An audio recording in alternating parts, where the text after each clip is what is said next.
maestro Jesús Silva Herzog Márquez.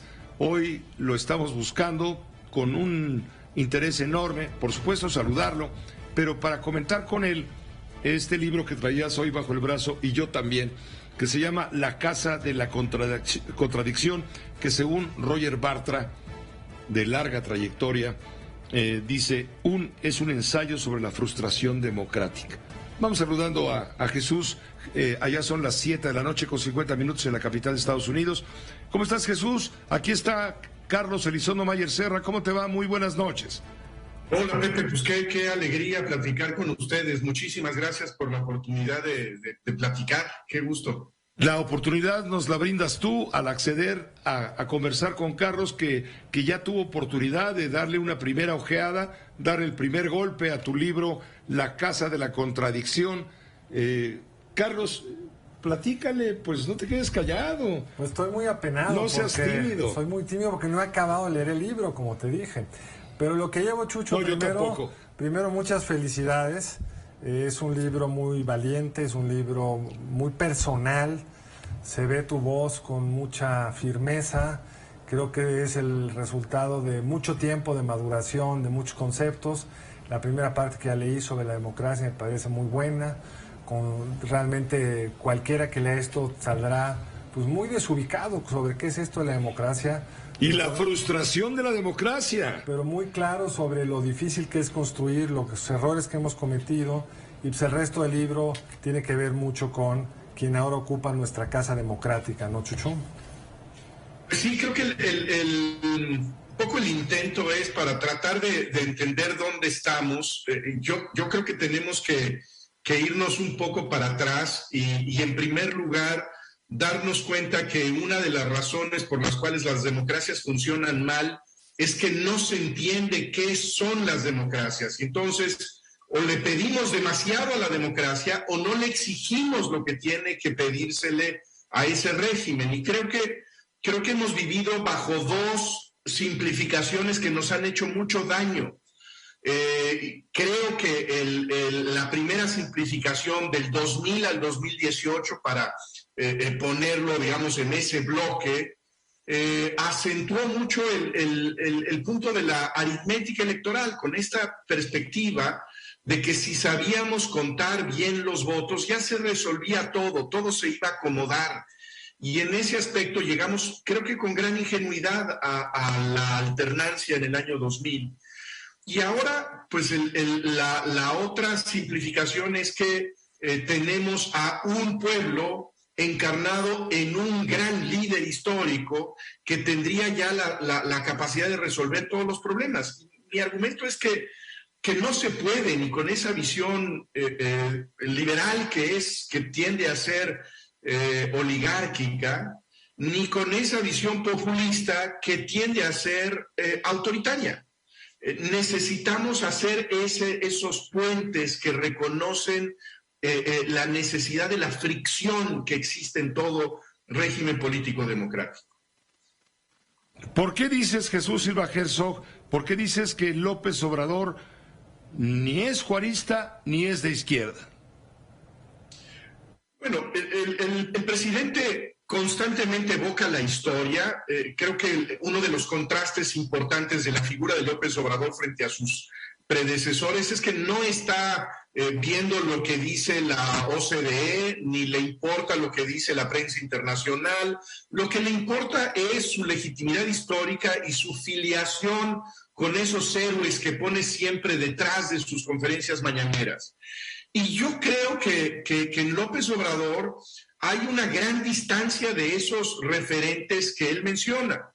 A mí me parece que López Obrador no es un político juarista, que no es un político maderista y que no es un político cardenista. No tiene, por ejemplo, lo vimos hace un par de días, en el festejo de la consumación de la independencia, ¿quién es uno de los oradores oficiales?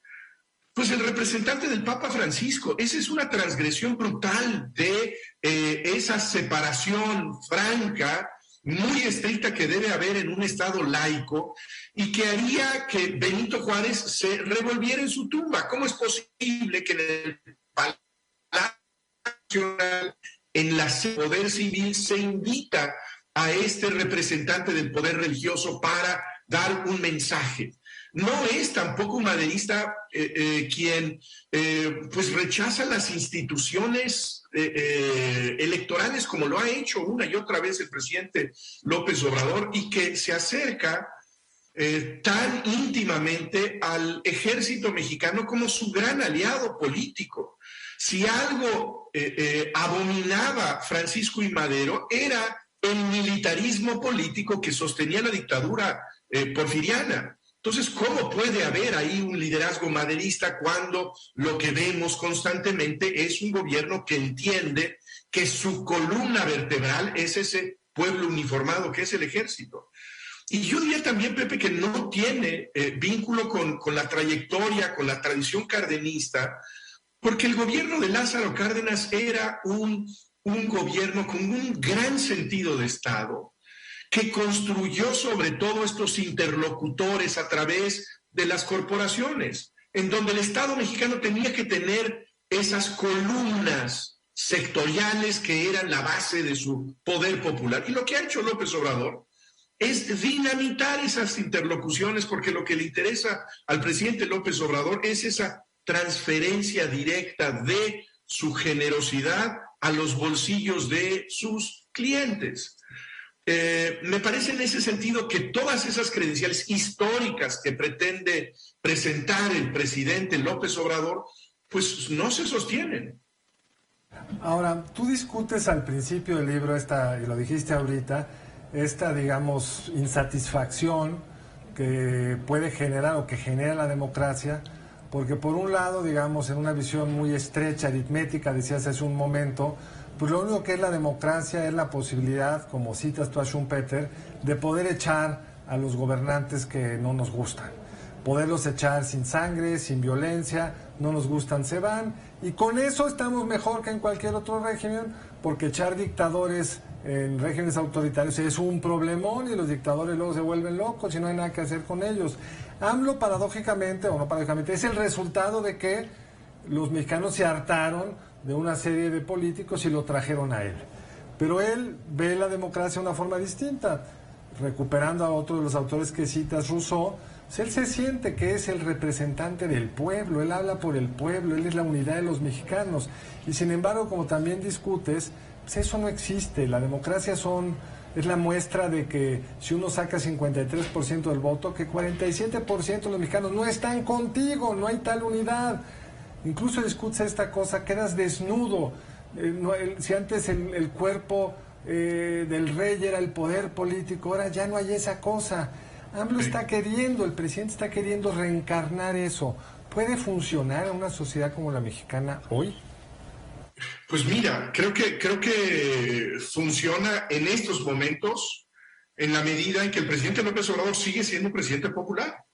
En la medida en que, a pesar de lo que podríamos decir son objetivamente sus resultados, que creo que es muy difícil defender su desempeño económico, su desempeño para darnos tranquilidad, seguridad, en la pandemia pues no hay mucho de qué enorgullecerse. El presidente sigue siendo un presidente popular, no extraordinariamente popular, pero es un presidente con respaldo. Y yo creo que ahí tiene que ver algo que no es nada despreciable, Carlos, que es un talento de identificación, en donde podría haber un juicio, de hecho las encuestas lo muestran, un juicio muy, muy crítico al desempeño del gobierno y sin embargo un respaldo al presidente. ¿Qué es lo que me parece que dicen estos encuestados? No me gusta mucho lo que está haciendo el gobierno, pero lo siento mío. Me siento mucho más cerca de lo que me sentía con los panistas o los priistas. Hay algo en donde puedo verme yo reflejado como en un espejo en la manera en que habla el presidente, en la manera en que expresa las antipatías que yo también seguramente siento. Entonces, ese anhelo de identificación, que esa es una visión muy romántica de la política, lo logra con mucho talento y hasta el día de hoy el presidente, y me parece parece que entenderlo implica reconocer esta capacidad que hasta el momento conserva el presidente. Ahora, Jesús Silva Herzog Márquez, adversarios no te faltan y aplaudidores del presidente menos. Ellos dicen que tú con este ensayo estás renovando tus credenciales anti-López Obradoristas. ¿Qué te parece? Pues mira, yo pediría que lean el libro. Este es un libro muy crítico del presidente López Obrador, sin duda. Me parece que su estilo de liderazgo, que el régimen con el que fantasea representa un gran peligro para la salud del pluralismo mexicano, pero al mismo tiempo este es un libro que va más allá de López Obrador, que me parece que encontrarán también muy desfavorables los defensores del régimen previo. Yo creo que ese es el punto que debemos hacer, Pepe, y es que la crítica de López Obrador no puede estar basada en una especie de nostalgia de la maravilla de política que teníamos en noviembre del 2018. No la teníamos. Teníamos un sistema pluralista, democrático, muy defectuoso, con enorme violencia, con grandes concentraciones de poder y beneficio para los grupos económicamente favorecidos en el país, con una corrupción inaceptable. Y en ese sentido, bueno, pues sí puede ser muy crítico del López Obradorismo, pero creo que es también igualmente severo con quienes lo precedieron.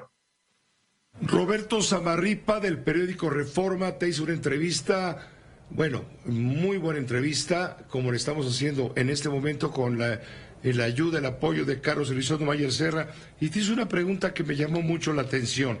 Dice Roberto Zamarripa: venimos de un neoliberalismo rapaz, con poderes fácticos que intentaron aprovecharse del Estado, y pasamos a un populismo que empieza a ser dinamitado en sus instituciones, según tú defines. Y te pregunta, ¿estamos en una democracia sin Estado?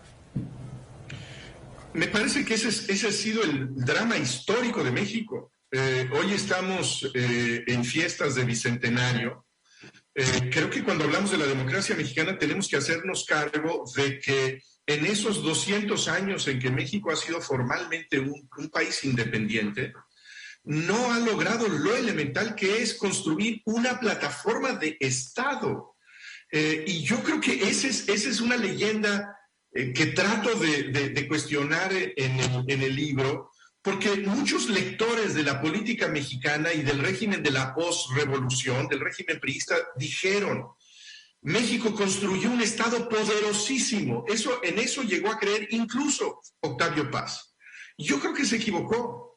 El régimen de la Revolución Mexicana no construyó un Estado fuerte, construyó un grupo político con gran fuerza y con gran capacidad.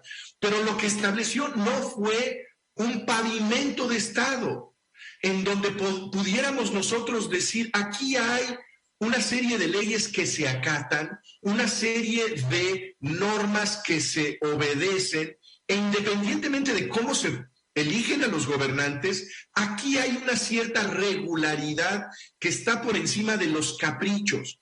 El régimen priista no construyó un Estado fuerte, y ese sigue siendo el gran problema que tenemos en México, que hace pues que no tengamos tranquilidad cuando salimos a muchas de las carreteras de nuestro país, y que existe, por lo tanto, una sensación de que estamos a la intemperie. Pero es por eso, creo yo, Chucho, es por eso que al final de cuentas los resultados de López Obrador, de la elección de López Obrador, se pueden parecer más de lo que hoy quizá vemos de los gobiernos anteriores. Y vayamos a un elemento que criticas y lo repitiste acá, de la democracia liberal o la democracia no liberal, la violencia. Pues la violencia hoy está incluso peor que entonces. Este va a ser el presidente que más muertos haya acumulado en los primeros 3 años de su administración. Y al paso que vamos, será el presidente con más homicidios en su sexenio. Entonces, frente a la retórica del cambio, del humanismo, la falta de Estado y un presidente que incluso lo poco que se tiene de Estado lo va dinamitando en el camino, pues nos augura que muchos de estos problemas que señala sobre la democracia del 2000 al 2018, pues las vamos a ver o magnificadas en este sexenio o en el siguiente. Porque si hoy hay un gobierno con capacidad de ponerle límites en términos fiscales a las élites económicas, y que lo celebro, depende de la voluntad del presidente, no de que se estén construyendo esos cimientos estatales que darían regularidad en ese sentido hacia adelante. Yo estoy totalmente de acuerdo con lo que dices, Carlos. Me parece que en el discurso de López Obrador, sobre todo en su momento opositor, había un tino crítico muy agudo, tenía esta capacidad de hacer la denuncia de lo que estaba mal, de la desigualdad, de la pobreza, de la corrupción, de la violencia, pero creo que no hizo un diagnóstico, es decir, identificar por qué existen todos esos problemas. Y en términos de seguridad, pues su propuesta es que en la medida en que haya un hombre moral, un santo en la presidencia de la República, un hombre virtuoso, esa virtud iba a bañar la conciencia de la nación para que no hubiera ningún motivo en los mexicanos para delinquir. Es esta, digamos, república de la virtud en la que cree Andrés Manuel López Obrador, que no consiste en un ataque a el problema de la inseguridad a través de los instrumentos del Estado. Y por eso piensa que la entrega de una cartilla moral, por una parte, y por el otro lado, la concesión del poder al ejército, va a ser la solución de esto que sigue siendo la necesidad de construir, así sea tan tarde, el Estado mexicano. Pues Jesús, te queremos agradecer muchísimo la oportunidad de haber participado en esta entrevista, esta conversación, para hablar de tu libro, La Casa de la Contradicción, tu libro más reciente, que me comprometo y creo que varios quienes nos acompañan estarán de acuerdo, hay que leer para entender. Te agradecemos muchísimo, pensamos nosotros que la Cuarta Transformación hay que entenderla a fondo para poder luego, no hoy, pero luego tratar de entender si esta Cuarta Transformación va a prosperar más allá de Andrés Manuel López Obrador o tendrá un final cuando ya López Obrador no esté en la boleta electoral para elegir presidente o presidenta de la República. Ya comentaremos, hay tiempo, y de antemano muchas gracias a Carlos Elizondo Mayer Serra también por haber estado contigo, me dio mucho gusto verlos a ambos. Un gusto enorme, Pepe. Muchísimas gracias, Carlos. Un gustazo. Esta fue una producción de Grupo Fórmula. Encuentra más contenido como este en radioformula.mx.